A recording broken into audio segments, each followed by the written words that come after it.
Subscribe कीजिए study with Deepika Malhotra को और मेरी कोई भी लेटेस्ट वीडियो मिस ना हो इसके लिए बेल आइकन प्रेस कीजिए। It is totally free. Hello everyone, welcome to my channel study with Deepika Malhotra. आज हम लोग क्लास 6 जियोग्राफी का chapter number 1 the earth in the solar system का टॉपिक द मून करेंगे। ये बहुत ही अच्छा और इंटरेस्टिंग टॉपिक है, तो इस वीडियो को आप पूरी देखना ज़रूर। ओके, तो चलिए फिर स्टार्ट करते हैं। The moon, our earth has only one satellite, that is the moon.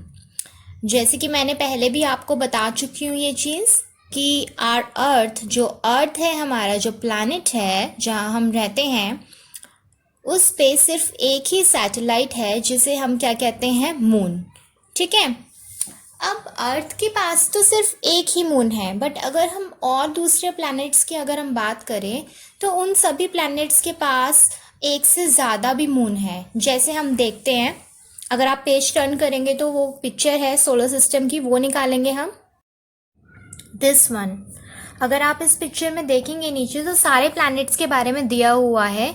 जैसे आप यहाँ देखेंगे, अर्थ का अगर हम देखेंगे तो यहाँ मेंशन है नंबर ऑफ मून्स 1, ये देखिए यहाँ पे लिखा हुआ है। ठीक है, ऐसे ही हम सारे प्लैनेट्स का चेक करते हैं। मार्स का कितने हैं नंबर ऑफ मून्स, 2 है मार्स पे मून। जुपिटर का अगर हम देखेंगे तो नंबर ऑफ मून्स दिए हुए हैं 53। ओके, सैटर्न का देखेंगे तो सेम है 53 नंबर ऑफ मून्स। और अगर हम यूरेनस का देखेंगे तो सेम नहीं है, इसके हैं 27। एंड नेपच्यून का देखेंगे तो कितने हैं, 13। ओके, तो यहाँ से आप देख सकते हैं। ओके, तो अब आपको क्लियर हो गया होगा। ठीक है, तो अर्थ के पास कितना मून है, एक ही सैटेलाइट है, मून। ओके, नेक्स्ट है its diameter is only 1/4 that of the earth। जो मून का जो डायमीटर है वो अर्थ से सिर्फ उसका 1/4 है। अब ये देखते हैं ये क्या है, मैं इसको आपको पूरा समझाती हूँ अच्छे से। इस चीज़ को समझने के लिए पहले आपको ये समझना होगा कि 1/4 का मतलब क्या है। ठीक है, तो यहाँ आप देख सकते हैं मैंने लिखा हुआ है 1/4 मीन्स 1 of 4 equal parts, मतलब कि 1/4 पार्ट। अगर किसी का डायमीटर अगर 100 है तो उसका अगर हम 1/4 करेंगे तो कितना हो जाएगा, 25 हो जाएगा। ठीक है, सपोज ये अर्थ है, ये मून है। ठीक है, मैंने यहाँ पे 2 पिक्चर्स ड्रॉ करके समझा रही हूँ अच्छे से। ये अर्थ है सपोज कीजिए, और अगर इसका डायमीटर 100 है तो मून का डायमीटर 25 होगा। ठीक है, 1/4 बोला है हमें, 1/4 बोला है अर्थ से। ठीक है, तो 25 हो गया। तो अब आप देख सकते हैं कि अर्थ अगर इतना बड़ा है तो मून उससे कितना छोटा होगा। ठीक है, तो इससे हमें ये समझ में आता है कि मून से अर्थ बहुत बड़ी है और मून जो है अर्थ से छोटा है। ओके, तो अब आपको अच्छे से समझ में आ गया होगा इस लाइन का क्या मतलब है। ओके, 1/4 दैट ऑफ द अर्थ, इससे मतलब आपको समझ में आ गया होगा। ठीक है, कि अर्थ से उसका कितना है, 1/4। ठीक है, 1/4 का मतलब आपको समझ में आ गया, 1/4 होता है इसका मतलब। ओके, तो इससे ये चीज़ क्लियर है कि अर्थ से मून छोटा है, अर्थ बड़ी है और मून छोटा है। ठीक है, तो फिर आगे बढ़ते हैं। आगे है it appears so big because it is nearer to our planet than other celestial bodies. It is about 3,84,400 kilometres away from us. अब अगर हम लोग, जब हम लोग मून को देखते हैं नाइट में, जब हम लोग स्काई की तरफ देखते हैं तो मून जो है वो हमें बड़ा दिखता है। बड़ा दिखता है मतलब कि जब हम लोग स्काई में देखते हैं तो हमें मतलब ठीक ठाक दिखता है, ये तो नहीं ना बिल्कुल छोटा सा स्टार जितना दिख रहा है। अब अगर जब हम लोग ये बात कर रहे हैं कि मून जो है वो अर्थ से इतना छोटा है, तो फिर हमें यहाँ से तो बहुत छोटा दिखना चाहिए, जितने स्टार्स दिख रहे हैं शायद उतना दिखना चाहिए, बट इतना छोटा तो नहीं दिख रहा है ना। तो इसका रीज़न क्या है कि मून इतना छोटा है फिर भी हमें यहाँ से अगर हम लोग स्काई में देखते हैं तो हमें बिग नज़र आता है। तो इसका रीज़न ये है कि जो मून है वो सभी सेलेस्टियल बॉडीज के कंपैरेटिवली हमसे सबसे नियरर प्लैनेट है, सबसे पास है, ठीक है। और इसका डिस्टेंस हमें बताया गया है, ये कितना दूर है, 3,84,400 किलोमीटर।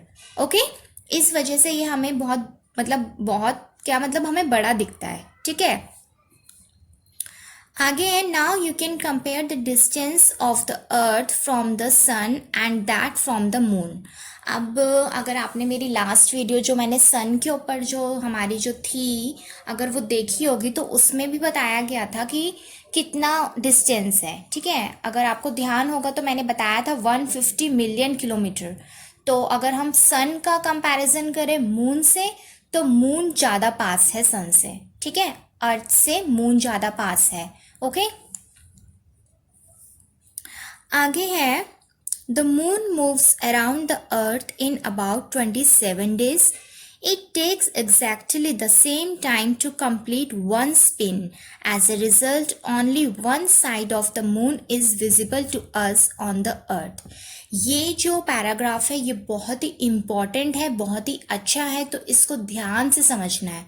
ओके, अब है कि मैंने आपको पहले ये बताया था जब हम लोगों ने सेलेस्टियल बॉडीज़ पढ़ा था या फिर हम लोगों ने सोलर सिस्टम भी जब किया था तो उसमें मैंने आपको बताया था कि हमारे जितने भी प्लैनेट्स हैं इंक्लूडिंग अर्थ, ठीक है, ये सभी प्लैनेट सन के चारों तरफ परिक्रमा करते हैं, उसके चारों तरफ घूमते हैं। ओके, तो हमने जब सारे प्लैनेट्स के बारे में बात करी तो आपके माइंड में ये भी आएगा कि व्हाट अबाउट मून, ठीक है। तो आपके माइंड में आएगा क्या मून भी बाकी प्लैनेट्स की तरह सन के चारों तरफ परिक्रमा करता है, चारों तरफ घूमता है, मूव करता है, या फिर मून नहीं करता है? तो इसका यहाँ पे आंसर दिया हुआ है, यस एग्जैक्टली, मून भी बाकी सेलेस्टियल बॉडीज और बाकी प्लैनेट्स की तरह मूव करता है, बट मून जो है वो बाकी प्लैनेट्स की तरह सन के अराउंड मूव नहीं करता है। मून किसके अराउंड मूव करता है? अर्थ के अराउंड, ठीक है, ये ध्यान रखना है, अर्थ के अराउंड मूव करता है, जिस वजह से जो मून है वो अर्थ की क्या कहलाई जाती है? सैटेलाइट। ओके, आगे है, इन अबाउट 27 days, 27 days में करता है ये मूव। ओके, अब आगे है, it takes exactly the same time to complete one spin.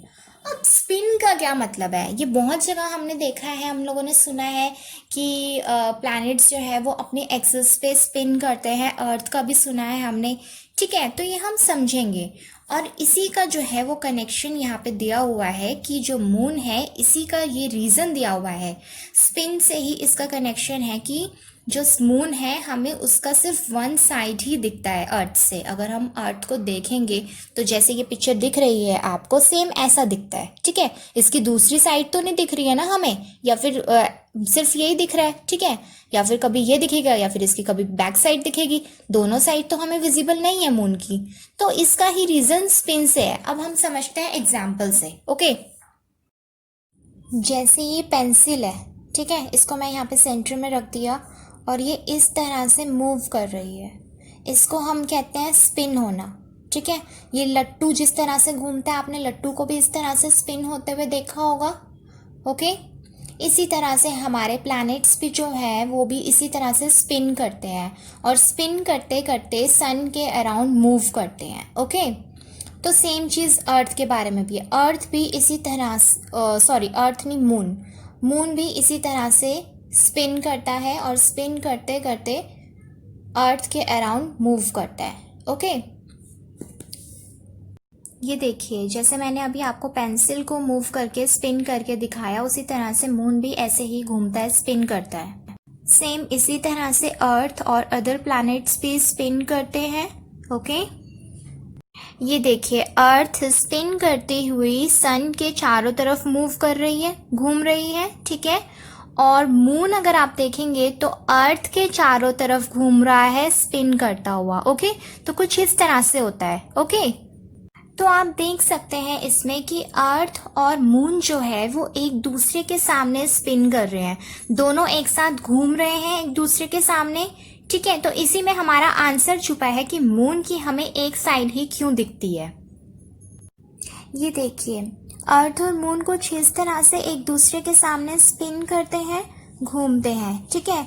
जब ये दोनों एक दूसरे के सामने इस तरह से घूमेंगे तो ऑब्वियस सी बात है कि इनको एक दूसरे का एक ही साइड नजर आएगा, ओके। तो यही रीजन है जब हम अर्थ से मून को देखते हैं तो मून का सिर्फ हमें एक ही साइड दिखता है, ठीक है। आप इसको एक एग्जाम्पल से भी समझ सकते हैं। जैसे आप मून बन जाइए, ठीक है, अपने घर में या अपने किसी फ्रेंड को या फिर अपने भाई या बहन को अर्थ बना दीजिए, ठीक है। अब दोनों ऐसे ही घूमिए जैसे अर्थ और मून घूम रहे हैं, ठीक है। जब आप दोनों घूमेंगे तो आप ये देखना कि आपको एक दूसरे की दोनों साइड दिख रही है, नहीं दिखेगी, ओके। कभी आप देखेंगे आपको एक दूसरे की बैक दिखेगी, तो कभी आप देखेंगे कि आपको फेस दिखेगा। तो सेम अर्थ और मून के साथ भी ऐसा होता है, ठीक है। जब हम अर्थ से मून को देखते हैं तो हमें उसका सिर्फ एक ही साइड नजर आता है, यही रीजन है, ठीक है, क्योंकि ये दोनों एक साथ घूम रहे हैं, ठीक है, जिस वजह से हमें एक साइड नजर आ रहा है। तो अब आपको अच्छे से समझ में आ गया होगा कि मून की हमें सिर्फ एक ही साइड क्यों नजर आती है अर्थ से, ओके। तो फिर आगे बढ़ते हैं। आगे है the moon does not have conditions favourable for life, it has neither water nor air. तो ये मैंने आपको पहले ही बताया था कि जब हम लोगों ने द अर्थ किया था कि अर्थ ही एक ऐसा यूनिक प्लैनेट है जहाँ पे लाइफ को जितने भी हमें जीने के लिए जो कंडीशंस चाहिए वो सब अवेलेबल है, जैसे कि एयर, वाटर और ऑक्सीजन, ओके। बट अगर हम लोग मून की बात करें तो मून पे जाके हम नहीं रह सकते, ठीक है। अगर हम लोग सोचे कि चलिए हम मून पे चल लेते हैं, वहाँ पे जाके रह लेंगे, तो नहीं, ये पॉसिबल नहीं है, क्योंकि वहाँ पे जो हमें जीने के लिए जो हमें कंडीशंस जो हमें चाहिए जिससे हम जिंदा रहते हैं वो चीज़ें वहाँ पे नहीं है। ना ही वहाँ पे वाटर है और ना ही वहाँ पे एयर है, ठीक है। आगे है it has mountains, plains and depressions on its surface. This cast shadows on the moon's surface. Look at the full moon and observe these shadows. अब अगर आपने कभी फुल मून अगर ध्यान से देखा होगा तो आपको कुछ शेडोज नज़र आएंगी, कुछ ब्लैक ब्लैक। जैसे अपने बुक में ही आप अगर ये पिक्चर देखेंगे मून की तो आपको ये कुछ इस तरह से दिखेगा, ठीक है। कुछ ब्लैक ब्लैक नज़र आता है, कुछ शेडो नज़र आती है, अगर आपने कभी ध्यान से देखा होगा। अगर नहीं देखा है तो आप ज़रूर देखना फुल मून एक बार। आपको वो जो मून है वो पूरा क्लियर सफ़ेद नहीं दिखेगा, पूरा क्लियर वाइट नहीं नज़र आएगा, उस पर कुछ ब्लैक ब्लैक नज़र आएगा, कुछ शेडो नज़र आएगी। तो वो क्या है, ठीक है। तो वो यही बता रहे हैं कि वो जो ब्लैक ब्लैक होता है वो शेडो है जो मून पे जो माउंटेन्स है, प्लेन्स है, डिप्रेशंस हैं, जो पहाड़ हैं, जो मैदान है, जो गड्ढे हैं मून पे, वो जो उनकी जो शेडो है वो होती है ये ब्लैक ब्लैक, ठीक है। उसकी शेडो नज़र आती है हमें मून पे, ठीक है। तो आई होप आपको द मून अच्छे से समझ में आया हो, ओके। यहाँ पे हमारा द मून जो है टॉपिक वो कंप्लीट होता है, ओके। बट जैसे आपको पता है कि मैं ये जो बॉक्सेस हैं जो साइड में दिए होते हैं ये भी मैं करवाती हूँ आपको ज़रूर।